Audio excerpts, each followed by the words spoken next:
गुप्त वंश का अध्ययन करते हुए गुप्त वंश के शासकों के अंतर्गत अपने आज के इस वीडियो में हम बात करेंगे कुमारगुप्त, स्कंदगुप्त और अन्य गुप्त शासकों के बारे में, जिसमें से सबसे पहले हम यह जान लेते हैं गुप्त शासकों में कुमारगुप्त ही ऐसे शासक थे जिनके सबसे अधिक अभिलेख हमें मिले हैं।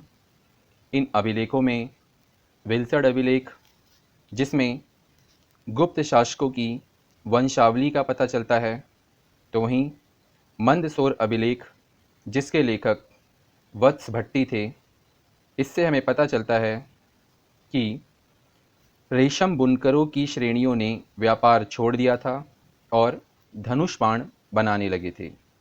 इसका मतलब है कि इस समय व्यापार में गिरावट आई थी। आपको बता दूं कि कुमारगुप्त चंद्रगुप्त द्वितीय की पत्नी ध्रुव देवी का सबसे बड़ा पुत्र था और इसने महेंद्र द्वितीय की उपाधि धारण की थी। गुप्त वंश के अन्य शासकों के विपरीत कुमारगुप्त ने शैव मत को अपनाया था। इसीलिए तो इनकी मुद्राओं में, इनके अधिकांश मोहरों में गरुड़ के स्थान पर मयूर का चित्र हमें देखने को मिलता है। इतना ही नहीं, कुमारगुप्त के समय में ही बिहार के नालंदा विश्वविद्यालय की स्थापना हुई थी। इसकी स्थापना में पाल वंश के शासकों का भी महत्वपूर्ण योगदान रहा है। स्कंदगुप्त के भीतरी अभिलेख से हमें पता चलता है कि कुमारगुप्त के समय में ही पुष्यमित्र का आक्रमण हुआ था। कुमारगुप्त के बाद बात करते हैं स्कंदगुप्त की। तो स्कंदगुप्त गुप्त वंश का अंतिम महान शासक था। इसके बाद भी शासक हुए, लेकिन वह सिर्फ नाम मात्र के शासक रहे थे।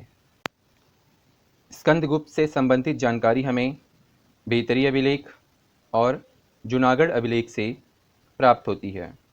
भीतरी अभिलेख से तो हमें पता चलता है कि स्कंदगुप्त के समय में हूणों का भारत पर पहला आक्रमण हुआ था, जिसे स्कंदगुप्त ने हराया था।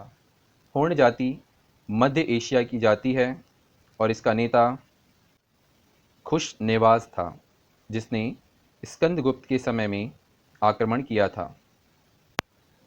स्कंदगुप्त के जूनागढ़ अभिलेख से भी हमें हूणों के आक्रमण की जानकारी मिलती है। साथ ही इस अभिलेख से हमें पता चलता है कि जूनागढ़ के गवर्नर पर्णदत्त और उसके पुत्र चक्रपालित ने सुदर्शन झील की मरम्मत करवाई थी और सिंचाई के लिए अरहट का प्रयोग किया जाता था। इसी के साथ आप सबको यह भी पता होना चाहिए कि कोहम अभिलेख से हमें पता चलता है कि स्कंदगुप्त ने शक्रादित्य की उपाधि धारण की थी और साथ ही साथ चीन दूत मंडल भी भेजे थे। नालंदा विश्वविद्यालय के निर्माण में मदद भी स्कंदगुप्त के द्वारा की गई थी। स्कंदगुप्त के बाद उसका सौतेला भाई पुरगुप्त गुप्त वंश का शासक बना, जिसने केवल धनुर्धर प्रकार के सोने के सिक्के चलाए और इसी के समय से गुप्त साम्राज्य का ह्रास चालू हो गया। वैसे इसके बाद अनेकों गुप्त शासक बने, लेकिन अंततः विष्णुगुप्त को गुप्त वंश का अंतिम शासक माना जाता है। इन सभी शासकों की नामों की सूची बहुत लंबी है, लेकिन इन सभी में एक भानुगुप्त बहुत महत्वपूर्ण है, क्योंकि भानुगुप्त के मध्य प्रदेश स्थित ऐरन अभिलेख से हमें सती प्रथा का प्रमाण मिलता है, जो कि भारत में सती प्रथा की जानकारी प्रदान करने वाला प्राचीनतम अभिलेखीय प्रमाण है। और अंततः ऐसा माना जाता है कि गौड़ शासकों ने अंतिम रूप से गुप्त साम्राज्य को समाप्त कर दिया। आखिर वह कौन से कारण थे जिनके परिणाम स्वरूप इतना महान साम्राज्य गर्त में चला गया? इसके बारे में हम अपने अगले वीडियो में जानेंगे। तो आज के लिए बस इतना ही। Thank you.